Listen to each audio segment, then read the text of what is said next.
देखते रहेंगे। यहाँ से रुक करते अगली खबर की ओर। कोलकाता में आज एक दिल दहला देने वाले हादसे में 17 लोगों की मौत हो गई, जबकि कई अन्य लोग घायल हो गए। एक निर्माणाधीन पुल के गिरने से हुए इस हादसे के बाद इस निर्माण कार्य में धांधली की बातें भी सामने आ रही हैं।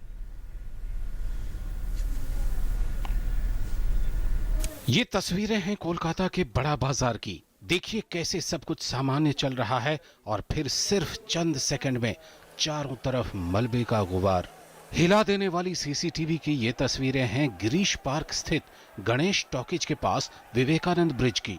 गुरुवार दोपहर इस निर्माणाधीन फ्लाईओवर के गिरने से कई लोगों की मौत हो गई और करीब 100 लोग घायल हो गए। बड़ी संख्या में लोगों के मलबे में दबे होने की भी आशंका है। राहत और बचाव कार्य के लिए एनडीआरएफ की 4 टीमें पहुंच गई हैं। यूएस में हमारे प्रधानमंत्री जी हैं, उनका टेलीफोन मुझे भी प्राप्त हुआ है। कलकत्ता में जो यह हादसा हुआ है ब्रिज गिरने के कारण, उन्होंने भी अपनी संवेदना व्यक्त की है और उन्होंने कहा है कि और अधिक जो कुछ भी किया जा सकता हो इसमें केंद्र सरकार के द्वारा भी किया जाना चाहिए। वैसे मैं लगातार बराबर जो अपने एनडीआरएफ के अधिकारियों के कांटेक्ट में। हादसे के बाद राज्य की मुख्यमंत्री ममता बनर्जी घटनास्थल पर पहुंची और हालात का जायजा लिया। राज्य सरकार ने इस हादसे में मृतकों के परिजनों के लिए 5-5 लाख रुपए और गंभीर रूप से घायलों के लिए 2-2 लाख रुपए के मुआवजे का ऐलान किया। इस हादसे की उच्च स्तरीय जांच होगी। मुख्य सचिव इस जांच दल की अगुवाई करेंगे। राहत और बचाव के लिए एम्बुलेंस भी पहुंच गई है। इस बीच सुरक्षा बलों ने राहत कार्यों को तेज करते हुए हादसे में दबे कुछ कारों को बाहर भी निकाल लिया है।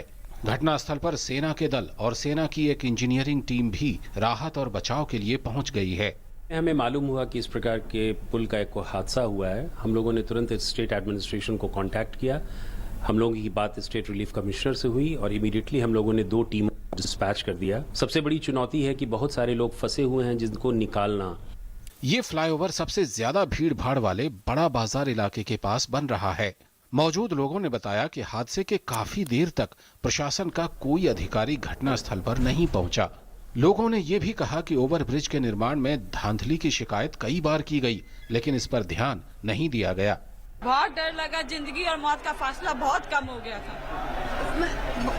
इंसानियत, लोग अपने लाभ के लिए इंसानियत भूल गए, अपने लालच के चलते ये ब्रिज सिस्टम गिर रहा था। उस टाइम आग का तरह हिल रहा था। हम चिल्ला रहे कि बिंदिल गिर रहा। 2 आदमी भागा वहाँ से। हम इतना चिल्लाया कि लग रहा कि मेरे बदन में कोई ताकत नहीं बन रहा। तब तक पूरा बिंदिल एकदम पूरा नीचे ही उलट गया। प्रधानमंत्री नरेंद्र मोदी ने इस घटना पर दुख व्यक्त करते हुए कहा है कि वो लगातार हालात और राहत कार्यों पर नजर रखे हुए हैं। इस बीच फ्लाईओवर को बनाने वाली कंपनी IVRCL इंफ्रास्ट्रक्चर ने एक बयान जारी कर इसे ईश्वरीय आपदा करार दिया है। Nothing has happened today. The girders were missed, it seems. Still is in the process. One is missed, then second one also fell. That's how the accident has taken place. It's nothing but a God's act. As the management, we are under shock and we are just waiting for what's happening. And 2 of our engineers also just missed. We are also searching for that. वहीं राजनीतिक पार्टियों ने राज्य सरकार को हादसे का जिम्मेदार ठहराया है। बीजेपी ने कहा है कि हादसे ने ममता सरकार में भ्रष्टाचार की पोल खोली है और इस मामले में सीबीआई की जांच होनी चाहिए। ये जो फ्लाईओवर गिरा है ये बहुत clear cut case of the corruption है। ये करप्शन का बहुत क्लियर केस है। इसीलिए हमने कहा है कि इसकी सीबीआई जांच होनी चाहिए। जो इस पाप के लिए, जो इस अपराध के लिए दोषी है, चाहे कितना भी बड़ा व्यक्ति हो, उसके खिलाफ कानूनी कार्रवाई हो और उसको जेल भेजा जाए। 164 करोड़ रुपए की बजट वाली इस फ्लाईओवर को बनाने का काम कई सालों से चल रहा था।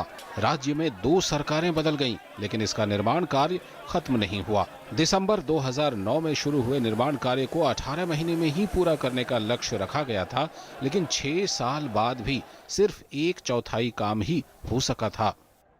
ब्यूरो इनपुट्स के साथ news night desk, DD news.